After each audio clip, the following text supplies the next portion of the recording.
നിയോ ഇവിയുടെ മീറ്റപ്പിനായുള്ള തയ്യാറെടുപ്പാണ് ഇവിടെ ഈ കാണുന്നത്. വണ്ടിയെല്ലാം കഴുകി വൃത്തിയാക്കി.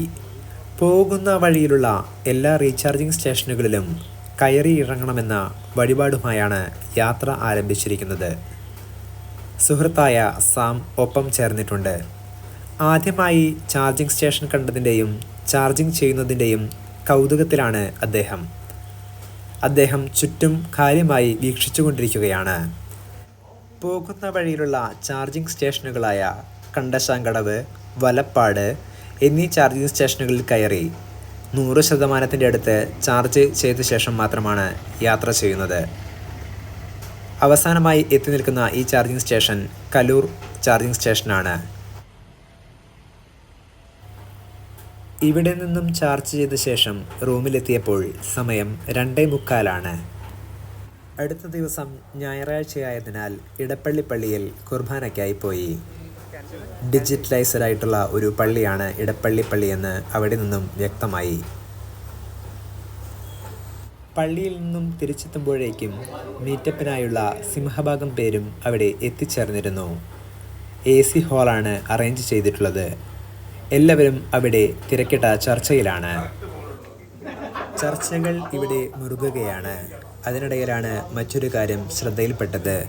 പ്രകാശ് നമ്പൂതിരി എന്ന വ്യക്തി റോബിൻ ചേട്ടനുമായി തകൃതിയായ ഇൻ്റർവ്യൂവിലാണ്. ഇൻഷാദ് ഭായ്, മുരളീധരൻ ചേട്ടൻ, വിഷ്ണുവേട്ടൻ എന്നിവർ ഇലക്ട്രിക് വാഹനങ്ങളുടെ സാധ്യതകളെപ്പറ്റി ഇവിടെ ചർച്ച ചെയ്യുകയാണ്. വിഭവസമൃദ്ധമായ ഒരു ഭക്ഷണം ഒരുക്കിയിരിക്കുന്നത് സ്റ്റാജൻ സാറിൻ്റെ നേതൃത്വത്തിലാണ്. ഭക്ഷണത്തിന് ശേഷം എല്ലാവരും വീണ്ടും ചർച്ചയിൽ മുഴുകി. അടുത്ത ലക്ഷ്യം എഴുന്നള്ളിക്കാൻ നിർത്തിയിരിക്കുന്ന കൊമ്പന്മാരെ പോലെ അണിനിരന്ന് നിൽക്കുന്ന നാനോ ഇവിയുടെ അടുത്ത് ഫോട്ടോഷൂട്ട് നടത്തുക എന്നുള്ളതാണ്. 8 നാനോ ഇവികളാണ് ഇവിടെ പ്രദർശനത്തിനായി തയ്യാറായി നിൽക്കുന്നത്. ഫോട്ടോഷൂട്ടിനും മറ്റും നേതൃത്വം നൽകുന്നത് സ്റ്റാജൻ സാറാണ്. അദ്ദേഹത്തിൻ്റെ പ്രവർത്തന മികവ് പറയാതെ വയ്യ.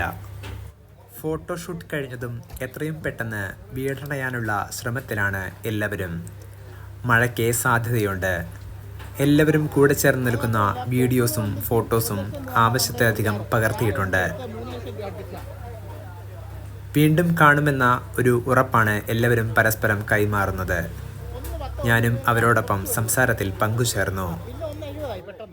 നാനോ എന്ന പെട്രോൾ ചെറുകാറിനെക്കുറിച്ചും അതിൻ്റെ ഗുണഗണങ്ങളെക്കുറിച്ചും എല്ലാവരും വളരെയധികം വാചാലരായി. കൂടുതൽ പേർക്കും അതിൻ്റെ ഗുണങ്ങളെപ്പറ്റി മാത്രമാണ് പറയാനുണ്ടായിരുന്നത്. പിൽക്കാലത്ത് വന്ന ഇലക്ട്രിക്കലിലേക്കുള്ള കൺവെർഷൻ ഇന്നും തുടരേണ്ട ഒന്നായിരുന്നു എന്ന് എല്ലാവരും അഭിപ്രായപ്പെട്ടു. ഇലക്ട്രിക് നാനോ വാങ്ങിയപ്പോൾ ഉണ്ടായിരുന്ന അപാകതകളെക്കുറിച്ചും അവയെല്ലാം ദൂരീകരിക്കാനായി റോബിൻ എന്ന മഹത് വ്യക്തി കാണിച്ച വലിയ ഒരു മനസ്സിനെക്കുറിച്ചും എല്ലാവരും വാചാലരായി. ഈയൊരു മീറ്റപ്പിൽ ഒരുപാട് നിയോ ഓണേഴ്സിനെ കണ്ടുമുട്ടാനായി അവസരം തന്ന സർവശക്തനോട് നന്ദി പറഞ്ഞുകൊണ്ട് നിർത്തുന്നു.